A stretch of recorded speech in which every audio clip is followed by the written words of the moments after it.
But you followed orders. Yeah, you got to do it. And he saved a lot of lives, Frank? Beg your pardon? He saved a lot of lives? Tried to. Our biggest problem was our food. We run out of food, run out of ammunition, everything going out, nothing coming in. Very cruel people. When that order was given to surrender, then did you have to all line up and stack your arms? We had to destroy everything we had. The big guns, what tickled me was, I never saw guys lift those 12-inch shells, but they did, and they put it down the muzzle, then fired one out the back, and they just split that baby wide open. It was no good to them.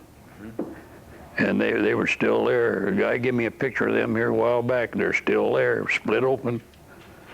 They didn't have enough to get them out of there for scrap. They took everything out. They took everything out of the Philippines. Even all the rails that belonged to our railroad, they took everything we had. The small arms, all that stuff loaded on the boats. And I'm pretty sure our Navy submarines took care of them. And so from that surrender then, they marched you off of Corregidor? Or did you go 30 days later. 30 days later, we took 150 at a time to Manila. They made you strip your clothes off. You just cover everything up. You took your shoes off and you had to walk down a place called Dewey Boulevard, that barefooted in the heat. Pretty tough, but we took it. How many at a time? It took about 150 at a time off of Corregidor. See, there were only about, altogether in the islands, I suppose there was probably 10,000 of us guys on Corregidor, approximately. We lost quite a bit in the shellings, but outside of that, there was probably 9,000 of us left that had to do all that. It took them quite a while to get everybody off of there to take us to Commander Juan. What did the Japanese do with our wounded at surrender? You want me to tell you? Yeah. They bayoneted them.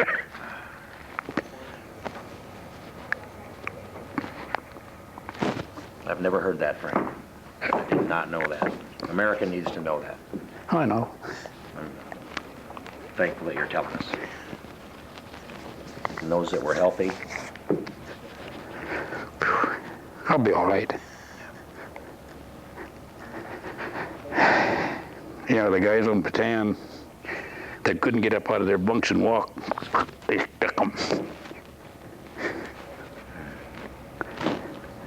Now, what they done with the nurses, I don't know. Whether they raped them or what, I don't know. They took them to, where did they take them? Santa Tomas. There was at peacetime, there was a Catholic university at St. Thomas.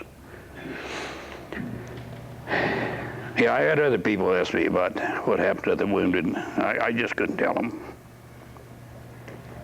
Now, America will know this story, and they needed to know this story, Frank. Were there surviving nurses? Yeah, the one that took care of me after I got hit with a shrapnel was Eunice Young. I run into her at a convention down in Houston, Texas. Real nice lady. Of course, she was real young in them days. A few of them got away. They took a few of them out on PVYs. They had 3 or 4 PVYs there. Navy float planes? I got it. My doggone it, nose runs. I don't know, they took probably maybe 75 nurses out of there, but she wouldn't go. She refused, she just flatly refused to go. I tell you, she's a great lady. We had a lady from here that had been a nurse on Corregidor, but she had got back to the States before the war broke out. Her name was Evans. I don't remember her first name, Betty Evans. She was a lady living in our neighborhood. Real nice gal too. And then you Also, you were wounded by shrapnel. When did that happen? When I took the two fellas down, and coming back when I got hit, they'd fire a 240 millimeter, and then in between they'd fire probably a 75. Well, you couldn't hear that and go off. The big one you could, but the little one you couldn't. And she picked about 6 pieces of shrapnel out of my back. It wasn't too long after that, my wife pulled a little sliver out of my back. It's still been in there. And so you went on this march wounded. Yeah, well, I was walking wounded. Not only me, but the rest of the guys. The guys that could walk were all right. The guys that couldn't walk paid dearly. That wasn't right. We wanted to carry them, but they wouldn't let us. You went 30 days on Corregidor before they started the march. Yeah. Did they feed you? Did they take care of you? How did they deal with you? No, we didn't have nothing. Our water was rationed about a half a canteen every 3 or 4 days. Water was very scarce over there. We never got nothing to eat till we got to Cabana de Juan. And on along this Dewey Boulevard march, these Filipinos tried to give us something, and the Japanese would beat them terribly, just beat them up. See, people don't know how cruel those military Japs were. Now, the civilians weren't that way in Japan when we got to Japan. We had some mean ones over there in Japan, too. The civilian guards were terrible. They wanted you to carry more than you could carry. If you couldn't, they beat the dickens out of you. I had a friend that was in Nagasaki when they dropped the big one, but he was down in the coal mines. That's the only thing that saved him. I suppose they got some of the guys were still in camp. I don't know. He wouldn't elaborate on it. You remember the date that the march started from Corregidor?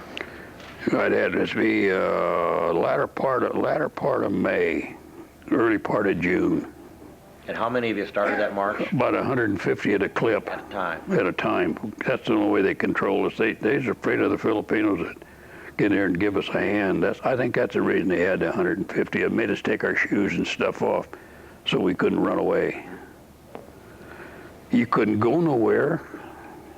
Did you have people that, how long was that march, miles? I'm going to say about 11, 12 miles on that hot blacktop. Did you do that in a day? Well, it'd take us quite a little spell to get there. You'd have to jig along the way to cool your feet off. After we got to the end, they loaded us in cattle cars and took us up to Cabana de Juan. And from there on, all our troubles started more and more and more. You have people that couldn't keep the pace up during the march? Got bayoneted. They quit shooting them. They just bayoneted them. One fella must have said something to the Japanese. I don't know what it was, but they tied him to a tree and they used him for bayonet practice. See, people don't know that. People don't know that stuff. They wouldn't believe you anyhow. There was nothing we could do about it. When this one Jap guard, this Las Piñas, we were working on this airfield for the Imperial Navy. That's where they threw this Philippine guard, threw this little baby in the air and caught her on the bayonet on the way down. With two of our boys jumped him. And of course, they got killed over that. Sold that little baby, sold the lady. He shot the lady, Philippine mother. There wasn't nothing we could do. You know, they done that kind of stuff. We couldn't do nothing about it. So when our first bombing raid, Americans come back in there, the 21st of September, 44. I was building an airfield out down in the ditch, and this Jap was standing with the dirt over the top, and I'm standing next to him, and I said, shall I kill him or shan't I? You know, I had it in my mind to do it. And I thought, no, don't do it, because if they find out who didn't do it, they'd execute 10 men. And I couldn't see that. I wanted to kill him very bad.